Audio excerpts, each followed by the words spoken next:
इधर अपनी बातें रख रहे थे, कहीं विरोध के स्वर उठ रहे थे तो कहीं सरकार और उसके विजन 2047 की तारीफ हो रही थी।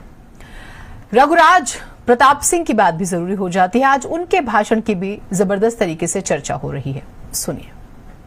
सुझाव देने के बजाय लोगों की आवाज आती है कि साहब 47 की बात छोड़ दीजिए, 2027 में हम आ रहे हैं। अरे कहीं मोदी जी ने कहा है क्या कि 2047 में हम ही प्रधानमंत्री रहेंगे, या नेता सदन ने कहा है क्या कि 2047 में हम मुख्यमंत्री रहेंगे?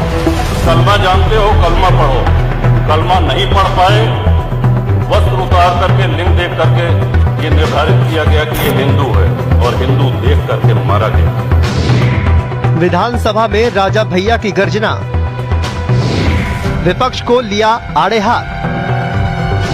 पहलगाम हमले पर राजा का आक्रोश, किसानों के हाल पर जताई चिंता, शिक्षा व्यवस्था पर राजा भैया के सवाल। यूपी विधानसभा में मॉनसून सत्र का आगाज हो चुका है। सरकार ने विपक्ष और अपने सहयोगी दलों की राय जानने के लिए 24 घंटे की कार्रवाई के लिए सदन का सत्र बुलाया और मुद्दा था विकसित भारत विकसित उत्तर प्रदेश 2047, जिसमें सभी दलों के विधायकों ने अपनी बात रखी। इस दौरान जनसत्ता दल के प्रमुख और प्रतापगढ़ कुंडा से विधायक राजा भैया ने भी अपनी बात की। जहां एक तरफ उन्होंने सरकार के कामों की प्रशंसा की तो वहीं विपक्ष को खरी खोटी भी सुनाई। प्रधानमंत्री मोदी जी का एक सपना है कि 2047 में जब हमारा देश अपनी आज़ादी के 100 वर्ष पूरे कर रहा हो तो हमारा देश कैसा दिखना चाहिए, हमारा देश कैसा होना चाहिए, इस विषय में उत्तर प्रदेश विधानसभा के माननीय सदस्यों की क्या राय है, क्या सलाह है। इस निमित्त ये विशेष आह्वान किया गया है।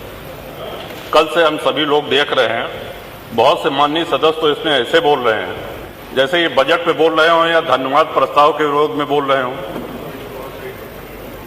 हम लोगों को अपनी राय देनी है, अपने सुझाव देने हैं। वो सुझाव यदि मानने लायक हुआ तो मानेंगे, नहीं मानने लायक हुआ कोई बात नहीं। आज हमको अपने अंदर सुधार क्या करना है, व्यवस्था में क्या परिवर्तन लाना है, कैसे हम विश्व के अग्रणी देशों में अपनी गिनती कराएं, कैसे हम विश्व गुरु बने जो कि पहले भारत था। इस विषय में सुझाव देने के बजाय लोगों की आवाज आती है कि साहब 47 की बात छोड़ दीजिए, 2027 में हम आ रहे हैं। अरे कहीं मोदी जी ने कहा है क्या कि 2047 में हम ही प्रधानमंत्री रहेंगे, या नेता सदन ने कहा है क्या कि 2047 में हम मुख्यमंत्री रहेंगे? इस दौरान उन्होंने पहलगाम हमले की भी चर्चा की। कहा कि बिना सुरक्षा बलों के अमरनाथ यात्रा पूरी नहीं की जा सकती।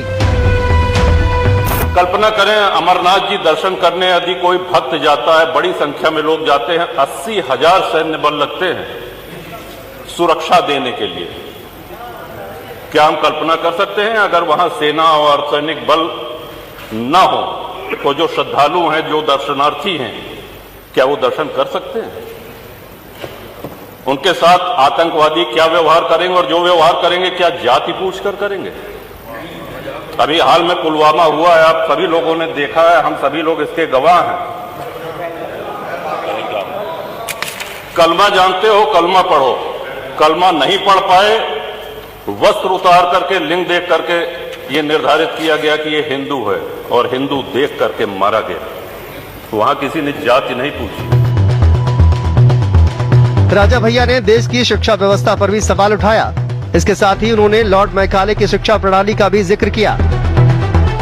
मैकाले की शिक्षा प्रणाली ने हमको हीन भावना सिखा दी है। आज हमारे गुरुकुल बंद हो गए हैं। धीरे धीरे ये प्रयास हो रहा है कि हमारा गौरवशाली इतिहास आज हमारे बच्चों तक पहुंचे, और उसके लिए इंटरनेट जैसी कई सुविधाएं उपलब्ध हैं। सदन में बोलने के दौरान राजा भैया ने सरकार से किसानों की दशा और उनके हालात की चिंता जताई। इसके साथ ही सरकार से इस समस्या पर ध्यान देने का भी आग्रह किया।